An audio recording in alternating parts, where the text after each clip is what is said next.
Morning, જય શ્રી કૃષ્ણ, જય સ્વામિનારાયણ, જય Jinendra, Sitaram. Welcome to our new blog. આજે છે મંગળવાર અને જો હજી તો છે ને અત્યારમાં ઘરનું કામ ચાલુ છે, સાફ સફાઈ. છોકરાઓ બંને સ્કૂલે જતા રહ્યા છે અને ચલો જય શ્રી કૃષ્ણ મમ્મી.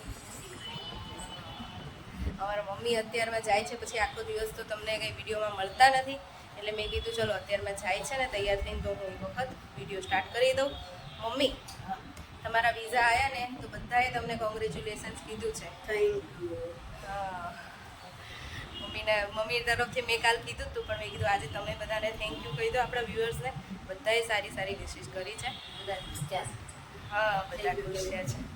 આપણે ખુશ થયા ને એમ આપણા વ્યુઅર્સ, કેમ કે ખબર છે કે અપેક્ષાબેન કેટલા વર્ષોથી રાહ જોવે છે, એટલે તમને બધાને એમ થાય કે એ વેઇટ કરે છે, એમની ઈચ્છા પૂરી થશે ને. પછી કંઈક થોડા ફ્રી થઈએ ને, હવે 4-5 દિવસ છે, પછી કંઈક તૈયારી કરીશું અમે લંડનની.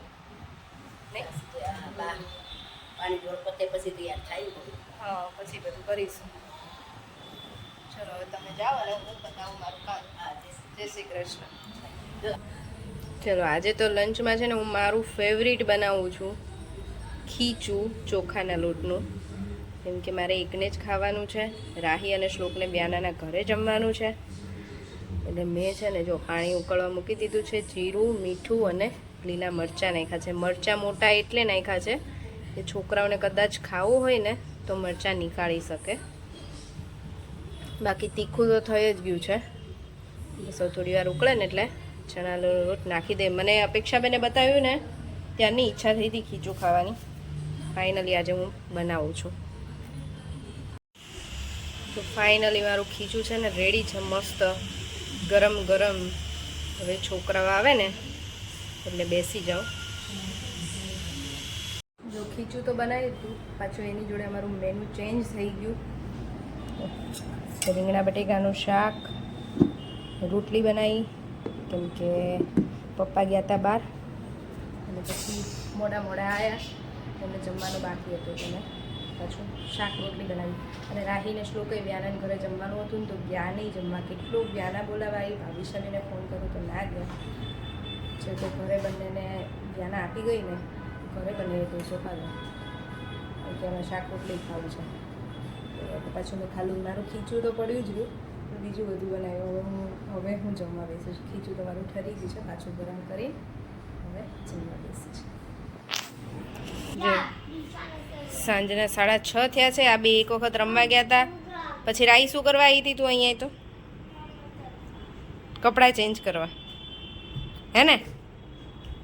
પછી હવે જાય છે સાયકલિંગ કરવા. ઓકે, એવું જ ખાવ બધું નોકરું, એવું જ ખાવ. હોમવર્ક ક્યારે કરશો? આજ તો બપોરે મસ્તની ખેંચી છે. બનાના ખાઈ લે શ્લોક, તને ભૂખ લાગી હોય.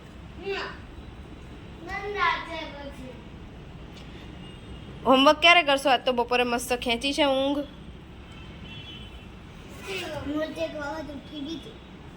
મને ખબર. હા, તારે શું કરવાનું છે હોમવર્કનું? 7:30 થાય ને એટલે આવી જજો, બરાબર? ચલો ડિનરનો ટાઈમ થઈ ગયો છે, 7 વાગ્યા છે અને ડિનરમાં આજે બને છે ખીચડી. વઘારું છું પણ તડકા ખીચડી છે, સાદી ખીચડી નથી. તો એના માટે છે ને પાણી મૂકી દીધું છે. આમાં વઘાર નથી કરવાનો, પહેલાં આ ખીચડી બાફી દેવાની છે. પાણી ગરમ થઈ જાય ને એટલે મેં આમાં લીધા છે દાળ, મગની દાળ, થોડી તુવેરની દાળ, થોડી મસૂરની દાળ અને ચોખા અને બધું વેજીટેબલ તમને જે ભાવતું હોય ને લેવાય. મેં આમાં ડુંગળી થોડી સમારી, પછી મને એમ થયું કે વઘારેલી ખીચડી તો ઘણી વખત બનાવીએ છીએ, ખાઈએ છીએ. આજે તડકા ખીચડી ખાવાની ઈચ્છા હતી એટલે પછી થોડી ડુંગળી નાખી અને બીજ રહેવા દીધી છે. હું વઘારવા નાખીશ પછી. એટલે એના માટે મેં શાકભાજીમાં છે ને ડુંગળી છે, બટેકા છે, ગાજર છે, કેપ્સિકમ અને વટાણા એટલી વસ્તુ લીધી છે. બીજું તમને જે ભાવતું હોય એ લેવાય. સિંગદાણા પણ નખાય, મકાઈ નખાય, પણ મકાઈ મને ફાવતી નથી અને સિંગદાણા પણ ના મજા આવે, એટલે એ બે વસ્તુ હું નથી નાખતી. બાકી તમે બીજું જે શાકભાજી ભાવતું હોય એમાં નાખી શકાય. બસ પાણી ગરમ થઈ જાય ને એટલે આ દાળ ચોખા મેં પલાળી દીધા હતા ધોઈને બરાબર. હવે પહેલાં આને પાણી ઉકળી જાય ને પછી એમાં નાખી દેવાનું છે. જો પાણી ઉકળી ગયું ને પછી આમાં ખીચડી જે પલાળી હતી એ અને બધું શાકભાજી નાખી દીધું છે. હવે એમાં ખાલી હળદર અને મીઠું નાખીને અને સીટી વગાડી દેવાની 5 થી 6. હળદર અને મીઠું બે જ વસ્તુ નાખવાની છે. જો હળદર અને મીઠું જ ખાલી હળદર અને મીઠું જ નાખ્યું છે. અને હવે આને ઢાંકણું બંધ કરીને સીટી લગાવી દેવાની છે 5 થી 6. જો આવી રીતે છે ને આ ખીચડી બધી બફાઈ જાય ને પછી તેલ મૂકી દેવાનું વઘાર માટે. એમાં રાઈ,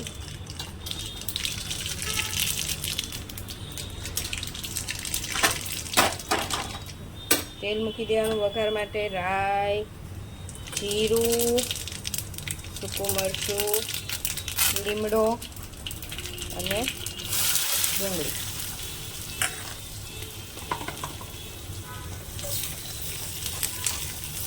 વઘાર કરીને આને થોડી વાર ચડવા દેવાનું. આમાં લસણ તમે ટુકડા કરીને લસણ વઘારાય, પણ હું લસણવાળી છે ને જે ચટણી અમે તૈયાર રાખીએ છીએ ને એ નાખીશ. તમે આમાં લસણ અને ડુંગળી બે નાખી શકો વઘારમાં. પછી થોડું ચડી જાય ને પછી બીજો મસાલો કરવાનો. અને જો તમે લસણ ડુંગળી ના ખાતા હોય ને તો આવી રીતે વઘાર કરી એમાં કેપ્સિકમ અને કોબીજ નાખાય. અને એ ચડી જાય ને પછી લાલ મરચું નાખીને પછી એ વઘાર ખીચડીમાં નાખી દેવાનો. શું બેટા? બસ રેડી જ છે. જો ભાખરી બનાવી છે કેયુર માટે અને પપ્પા માટે. અને અહીંયા ખીચડી વઘારું છું. શ્લોકને એમ કે મમ્મા વિડીયો લે છે ને એટલે બેકગ્રાઉન્ડમાં ધીમે ધીમે ખીચડી બનાવું આખો દિવસ એમ. એક આ શ્લોકને છે ને ખીચડી ઓછી ભાવે, બાકી અમને બધાને ખીચડી એટલી ભાવે. ઘણાને એવું થાય કે ખીચડીમાં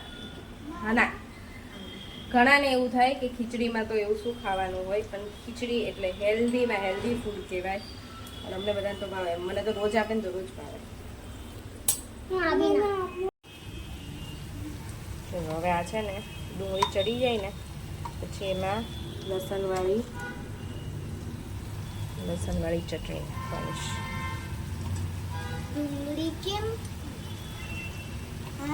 આજે થોડુંક અલગ વઘાર કરું છું એટલે થોડો ટેસ્ટ અલગ આવે કે નહીં. હમણાં ઘણા દિવસથી આવીને જ બનાવીને તો આપણે ક્યારેક ક્યારેક બનાવીએ છીએ. હું ઘણી વખત તો શું કરું, ખાલી દાળ અને ચોખા જ બાફું. બધું શાકભાજી આવી રીતે વઘારી પછી ખીચડીમાં નાખું તોય બહુ મસ્ત લાગે. અને બધું શાકભાજી ના કરવું હોય ને તમારે ખાલી આવી રીતે ડુંગળી ટમેટું ખાવતું હોય તો ટમેટું ન ખાય. તો મેં ટમેટું આજે હું ક્યારેક નાખું છું, ક્યારેક નથી નાખતી. આજે નથી નાખ્યું. લસણ નાખી દીધું છે. પછી ઉપરથી થોડુંક કોરું મરચું નાખું છું. મેં ઓલામાં તીખા મરચાં નાખ્યા જ નથી. લીલા મરચાંથી બહુ તીખાશ આવી જાય છે ને તો છોકરાઓ પાડે છે બૂમો.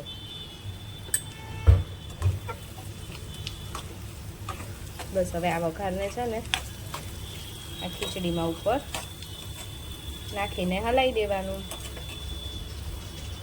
કંઈક થોડોક અલગ ટેસ્ટ આવે ખીચડીનો. જો છે હવે હું તો આને છે ને બરાબર હલાવી દઈશ. વઘાર કર્યો છે ને એને મસ્ત આપણી ખીચડી તૈયાર છે કંઈક અલગ રીતે.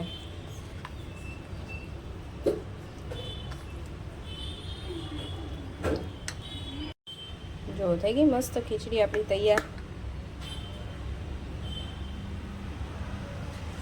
છોકરાઓને તો ખીચડી ન જ ભાવે ને, પણ આમાં જો મેં બધી દાળ નાખી છે. અલગ અલગ મગની, તુવેરની, મસૂરની અને ચોખા અને બધું વેજીટેબલ. છોકરાઓને બધું અલગ અલગ આપ્યું હોય ને તો ના ખાય, એટલે આવી રીતે આપી દઈએ ને તો એ બાને થોડું છોકરાઓને કંઈક હેલ્ધી ફૂડ જાય. બાકી અત્યારના છોકરાઓ તો બધાને છે ને રોજ સાંજ પડે અને જંક ફૂડ જ યાદ આવે. અમારે તો એવું છે, રાહીને તો ખાસ એવું છે. અને તો કંઈક ને કંઈક સારું સારું જ ખાવું હોય રોજ છે. રોજ રોજ તો એવું ના આપવાનું હોય ને. એટલે એ આપણા હાથમાં છે કે આપણે એને કેવી રીતે હેલ્ધી અને ટેસ્ટી ખાવાનું આપવાનું. મસ્ત પવન આવે છે ને અમે બહાર બેઠા છીએ નીચે. કેમ કે પવન સારો આવે છે ને એટલે અહીંયા બેસી ગયા. છોકરાઓ રમે છે. અમે ગયા હતા બહાર પણ કંઈ અમારો મેળ ના પડ્યો. ત્યાં જવું હતું ને એ શોપ બંધ થઈ ગઈ હતી 2-3. હવે કાલ વહેલા જવું પડશે. છોકરાઓ અહીંયા રમે છે, રાહી ને શ્લોક. એ લોકોને તો ઘરે જવું છે. ઘરે જઈને એસી ચાલુ કરીને બેસવું એના કરતાં મસ્ત પવન છે તો બહાર બેસીએ ઘડીક વાર. અને તો કોઈ નથી ને નીચે તો બેસવાની મજા આવે. નીચે ભાઈ બહુ બધો અવાજ થતો હોય ને તો એ મને ના મજા આવે. આમ શાંતિ જોઈએ બેસવા માટે. હવે શ્લોકને પણ સાયકલ આવડી ગઈ છે સાઈડ વ્હીલ વગર.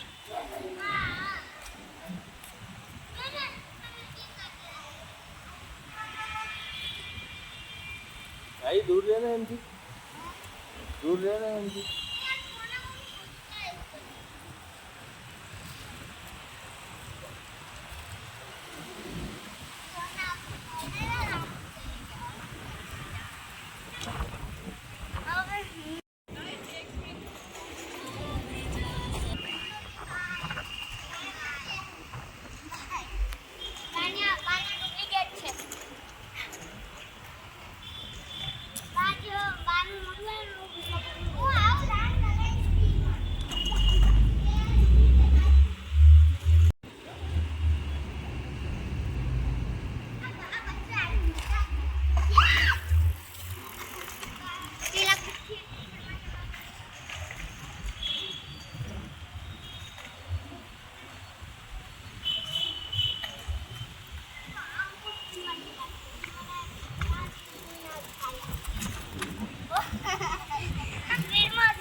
પવનના લીધે મોબાઈલ હલે છે. બોલ મારા હાથમાં.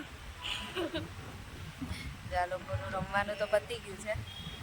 એ બંનેને ઘરે જવું છે ને મને તો હજી ઈચ્છા નથી થતી. એટલો મસ્ત પવન છે આજે. જો બહુ જ પવન છે ને એટલે એમ જ થાય છે કે અહીંયા જ બેઠું રહ્યું. ઘરે જવાની ઈચ્છા નહીં થતી.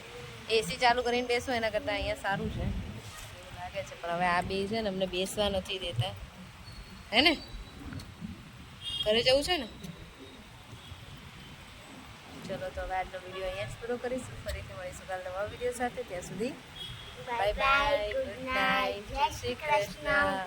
જો વિડીયો ગમ્યો હોય તો લાઈક, શેર એન્ડ સબસ્ક્રાઈબ.